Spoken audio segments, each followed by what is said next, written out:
Hello, my name's Charlotte and today I wanted to go through some hip mobility exercises that you can do at any time of the day, just lying on your back. Over the last couple of weeks I've been sharing some information about hip stretches and why they're important. The hips generally get very tight, mainly because we spend so much of the day sitting. The stretches that I normally do are on your knees and they're a little bit more unstable. So today I just wanted to go through some more gentle mobility exercises which you can do just lying on your back. Just take time, roll over onto your back. You may want to use a small cushion underneath your head. You may want to use a small cushion underneath your lower back if it feels uncomfortable. I want you to start with your hands on your rib cage. I want you to keep your feet and your knees together. I want you to keep your rib cage as still as possible. I want you to slowly drop the legs down to one side, imagining that they're glued together. Don't let the rib cage move. Then with control, I want you to bring the knees back to the middle. Do the same to the other side, so drop the knees down, don't let the rib cage move. With control, bring the knees to the middle. This time, increase the range of movement slightly, so I want you to let the rib cage move as long as it feels comfortable. So you might find that the opposite foot's coming off the ground now. With control, bring the legs to the middle, then swap sides.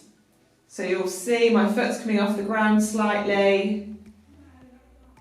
Then bring the legs back to the middle. If it feels comfortable, I want you to take your feet slightly wider, so about hip distance apart.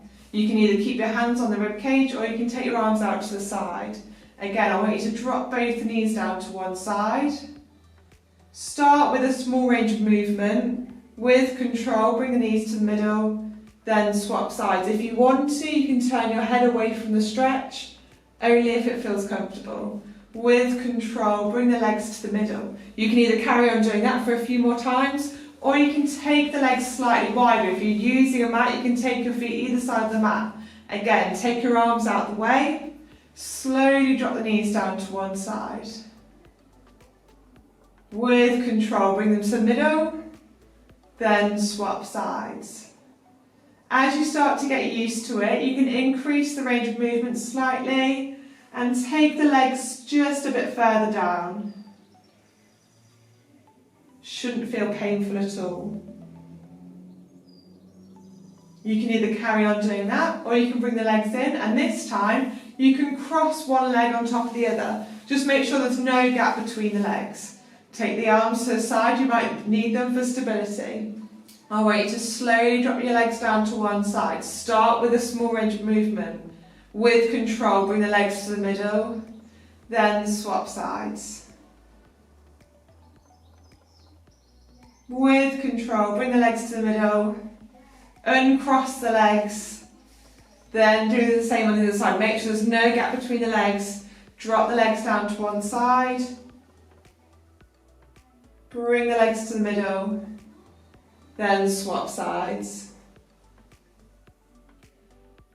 Bring the legs to the middle. Again, you can do it a few more times and increase the range of movement if you want to. You can hold it for a little bit longer, as long as it feels comfortable for you. When you finish, just uncross the legs, bring the feet together, relax the knees out to the side, and if you want to, you can use a little bit of pressure with the hands down onto the legs.